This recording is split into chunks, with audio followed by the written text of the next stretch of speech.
చెప్పు మళ్ళీ. Hi hello guys, నేను ఇప్పుడు నా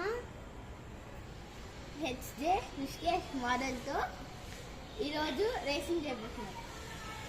యాక్చువల్లీ ఈయన మా అపార్ట్మెంట్లో ఉంటారు. నా ఛానల్ని మీరు చెక్అవుట్ చేయకపోతే చూడండి.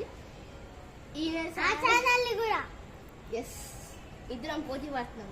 ఈ వీకెండ్లో నాకు సబ్స్క్రైబర్స్ ఎక్కువ వస్తాయి, ఈయనకు సబ్స్క్రైబర్స్ ఎక్కువ వస్తాయి. ఎప్పుడు సబ్స్క్రైబర్స్ ఎక్కువ వస్తాయి ఈరోజు తేల్చేద్దాం, రేసింగ్ చేద్దాం. Okay, ready, steady, 1 2 3 go. హైవా హైవా అల్లే.